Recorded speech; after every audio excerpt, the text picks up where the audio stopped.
Hello friends, welcome to my YouTube channel. मैं हूं रश्मि शुक्ला।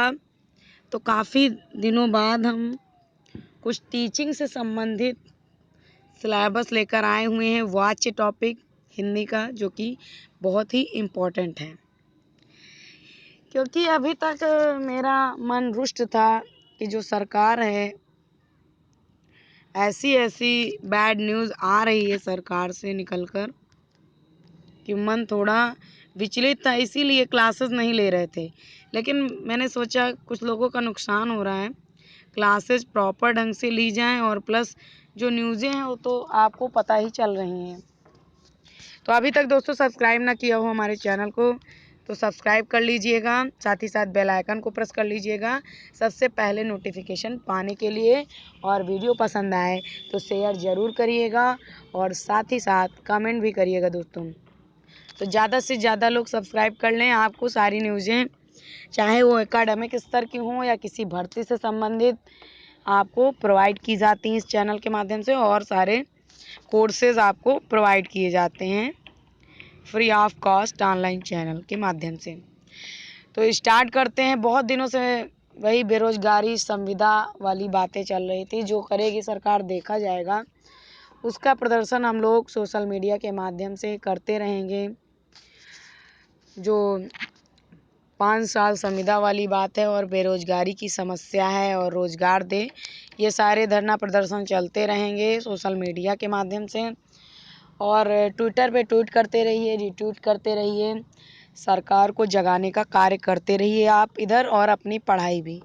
नहीं तो कुछ नहीं, उधर के जो नियम है वो लगते चले जाएंगे और आपकी पढ़ाई और नीचे चली जाएगी। इसलिए आप पढ़ाई करते रहिए, थोड़ा थोड़ा ही पढ़िए एक एक टॉपिक, क्योंकि इस लॉकडाउन में कुछ होना है नहीं। जिसका एग्ज़ाम लगा है वो एग्ज़ाम की अपनी प्रिपरेशन करें। तो स्टार्ट करते हैं वाच्य टॉपिक। वाच को इंग्लिश में कहते हैं वॉइस। वाच्य को इंग्लिश में कहते हैं वॉइस। तो वाच्य किसे कहते हैं सबसे पहले जानेंगे, यानी परिभाषा क्या होगी वाच्य की, इसके बारे में चर्चा करेंगे। तो जिस क्रिया से यह पता चले कि किसी वाक्य में कर्ता, कर्म या भाव में किसी एक की प्रधानता हो तो उसे वाच्य कहते हैं। मतलब जिस क्रिया से ये पता चले कि इस क्रिया से वाक्य में कर्ता की प्रधानता दिख रही है, या कर्म की प्रधानता दिख रही है, या भाव की। यानी किसी वाक्य में क्रिया के द्वारा यदि आपके कर्ता की प्रधानता दिखे, या फिर आपके कर्म की प्रधानता दिखे, या फिर आपके भाव की प्रधानता दिखे, तो आप समझ जाएंगे ये क्या है, ये वाच्य है। क्या है? वाच्य है। तो वाच्य कितने प्रकार के होते हैं? तो वाच्य आपके हिंदी में 3 प्रकार के होते हैं। इंग्लिश में आपके जो वॉइस है 2 types, that is active voice and passive voice.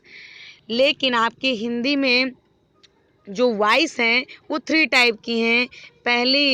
पहला वाच्य यानी वाच्य आपके 3 प्रकार के होते हैं हिंदी में, कर्तवाच्य, कर्मवाच्य और भाववाच्य। वाच्य आपके कितने होते हैं? वाच्य 3 प्रकार के होते हैं, कर्तवाच्य, कर्मवाच्य और भाववाच्य। तो कर्तवाच्य को इंग्लिश में कहते हैं एक्टिव वॉइस, जो आप इंग्लिश में पढ़ते हैं, और कर्मवाच्य को कहते हैं पैसिव वॉइस। तो आप ये दोनों इंग्लिश में पढ़ते हैं। Voice 2 types, active and passive.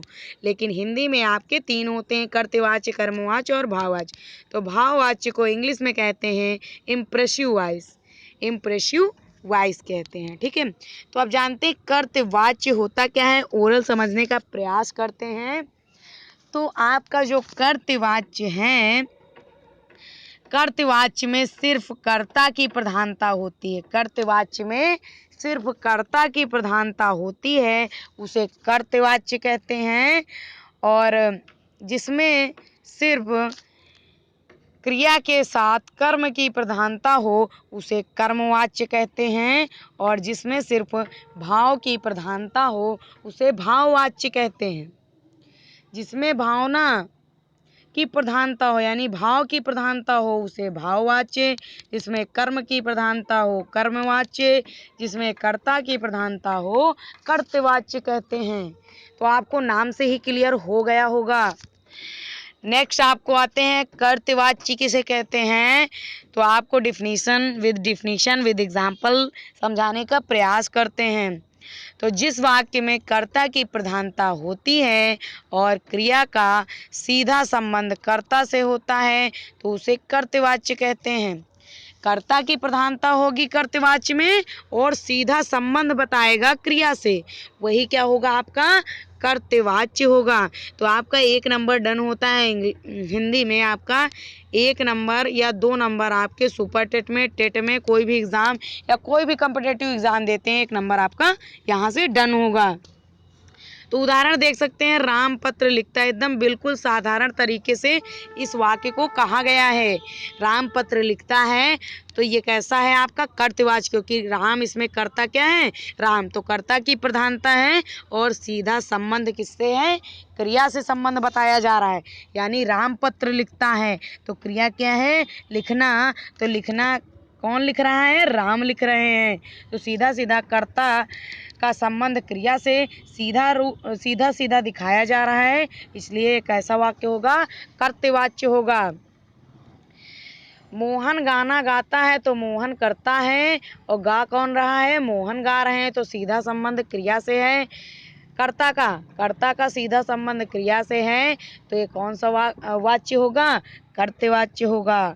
Next, Reena school जाती है तो रीना है कर्ता और जाना है आपका क्रिया, तो सीधा संबंध किससे है रीना का क्रिया से यानी जाना से, तो क्रिया से सीधा संबंध और कर्ता की प्रधानता, तो ये क्या हो जाएगा आपका कर्तवाच्य हो जाएगा।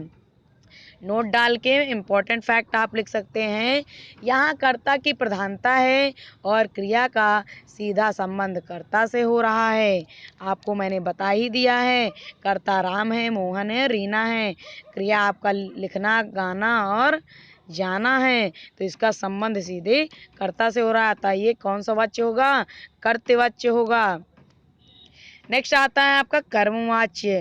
तो सबसे पहले कर्मवाच्य जानेंगे थोड़ा, तो मैंने बता ही दिया आपको, जिसमें कर्म की प्रधानता होती है कर्मवाच्य कहलाता है। तो जिस वाक्य में कर्म की प्रधानता हो वह क्रिया का सीधा संबंध कर्म से हो तो कर्मवाच्य कहलाता है। मतलब आपकी कर्म की तो प्रधानता होनी चाहिए और उसका संबंध क्रिया से सीधा, कर्म का संबंध किससे हो सीधा सीधा, तो कर्म का संबंध क्रिया से हो, क्योंकि ये टोटली डिपेंड किस पे होता है क्रिया पे डिपेंड होता है, और जिसकी प्रधानता होती है उससे संबंध हो। तो कर्मवाच्य यानी कर्म का संबंध सीधा सीधा क्रिया से हो और कर्म की प्रधानता हो कर्मवाच्य कहलाता है। पहचानोगे कैसे, इसके पहचान के लिए कर्मवाच्य में बीच में आपको वाक्य के बीच में कर्म के जो कर्म वाले सेंटेंस हैं यानी वाक्य हैं उसके बीच में वाक्य के पहचान से ये से आ जाए, ये के द्वारा आ जाए, तो आप समझ जाओगे कर्मवाच्य। जैसे आपका एक्टिव वाइज आप पढ़ते थे Mohan writes a letter, English में पढ़ते थे, वैसे उसका पैसिव वाइज बनाते थे a letter is written by Mohan कर देते थे, पैसिव वाइज बनाते थे, के द्वारा शब्द आ जाता था ना, वैसे ही कर्मवाच्य आपका बिल्कुल सेम है इंग्लिश का। तो वैसे ही इसमें एग्जाम्पल क्या हो जाएगा, तो इसमें कर्म की प्रधानता हो और सीधा क्रिया का संबंध कर्म से हो कर्मवाच्य कहलाएगा। जैसे राम रेलगाड़ी से दिल्ली जाता है, तो किससे जाता है रेलगाड़ी से, तो बीच में क्या मिल गया से, तो आप आंख बंद करके बता देंगे कि ये कर्मवाच्य है, बंद तो करेंगे नहीं, लेकिन ये है कि एक सिंपल कहावत है तो उस पे जाते हैं कि अगर से आपको बीच में दिख जाए तो कौन सा वाच्य होगा कर्मवाच्य होगा। फिर फैक्ट्री बंद करा दी गई, तो भाई फैक्ट्री बंद कर दी गई तो अपने द्वारा की गई, लेकिन बंद करा दी गई किसी दूसरे के द्वारा दी गई है, तो क्या हो जाएगा कर्मवाच्य। पूरी तरह से क्या होगा कर्मवाच्य, यानी जो आपका कर्म किस पे डिपेंड है, बंद कराना, फैक्ट्री बंद कराना किसी दूसरे पर, तो क्या हो जाएगा आपका कर्मवाच्य। पत्र लिखा गया, अब पत्र लिखता है तो कर्तवाच्य होगा, लेकिन पत्र लिखा गया पता नहीं किसके द्वारा लिखा गया, किसी के द्वारा, इसमें द्वारा क्या है, छिपा हुआ है, तो इसलिए कौन सा होगा, कर्मवाच्य होगा, क्योंकि इसमें क्या है, द्वारा छिपा हुआ है। पत्र लिखा गया तो पत्र किसी के द्वारा लिखा गया तो ये कौन सा वाच्य होगा, कर्मवाच्य। दूध पिया गया, दूध किसके द्वारा, लड़के के द्वारा पिया गया या बिल्ली के द्वारा पिया गया, तो किसी के द्वारा पिया गया है, स्वयं कर्ता के द्वारा कार्य नहीं किया गया, किसी दूसरे के द्वारा कार्य किया गया है, तो इसलिए कौन सा वाच्य होगा, कर्मवाच्य होगा। दूध पिया गया, आई बात समझ में। प्यार किया गया, तो अब किया गया किसी दूसरे के द्वारा तो क्या होगा, कर्मवाच्य होगा, आपका क्या होगा, कर्मवाच्य होगा। ठीक है, नेक्स्ट आते हैं भाववाच्य। तो भाववाच्य जिस वाक्य में किसकी प्रधानता हो, भाव की, यानी जिस वाक्य में कर्ता व गौण अर्थात कर्ता व कर्म गौण होता है, यानी ना तो कर्ता की प्रधानता दिखती है ना ही कर्म की प्रधानता दिखती है, इन दोनों की प्रधानता नहीं, बल्कि आपके भाव की प्रधानता दिखे, बल्कि किसकी प्रधानता दिखे, बल्कि आपके भाव की प्रधानता दिखे, ना तो कर्म ना ही कर्ता की प्रधानता दिखे, सिर्फ भाव की प्रधानता दिखे, उसे भाववाच्य कहते हैं। तथा क्रिया का सीधा संबंध किससे हो, भाव से हो, कर्ता का सीधा संबंध भाव से हो, वही कहलाएगा भाववाच्य, तो वह भाववाच्य कहलाता है। ठीक है, जैसे मुझसे उठा नहीं जाता, तो भावना क्या है, आप में शक्ति नहीं है तो आप उठ नहीं पा रहे हो, तो ये अंदर से आपकी फीलिंग आ रही है, भावना आ रही है, मुझसे उठा नहीं जाता, मुझसे खड़ा हुआ नहीं जाता, मुझसे चला नहीं जाता, मुझसे बैठा नहीं जाता, तो ये सब क्या हो जाएंगे, आपके भाववाच्य के उदाहरण हो जाएंगे, यानी भाववाच्य के वाक्य हो जाएंगे, और ये वाक्य किस प्रकार के वाक्य कहलाएंगे, भाववाच्य के वाक्य कहलाएंगे।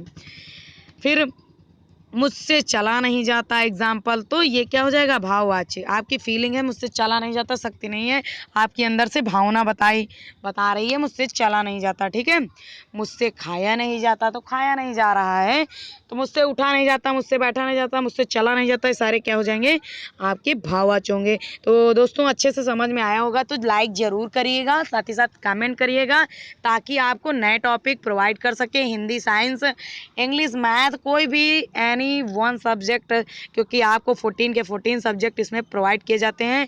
Super TET, TET and CTET के लिए हमारे चैनल से जुड़ सकते हैं, और साथ ही साथ कॉम्पिटिटिव एग्ज़ाम के लिए भी हमारे चैनल से जुड़ सकते हैं दोस्तों। तो लाइक करिएगा, शेयर करिएगा हो सके तो, और कमेंट भी करिएगा, सब्सक्राइब कर लीजिए, रेड बटन पे जाके सब्सक्राइब कर लीजिए दोस्तों, सब्सक्राइब करिए हमारे चैनल को, आपको बोर्ड के माध्यम से भी क्लासेस प्रोवाइड की जाएंगी, तो सब्सक्राइब कर लीजिए और बेल आइकन को प्रेस कर लीजिए सबसे पहले नोटिफिकेशन पाने के लिए। तो मिलते हैं आपको नेक्स्ट वीडियो में दोस्तों नए टॉपिक के साथ। Thank you guys, take care, bye bye.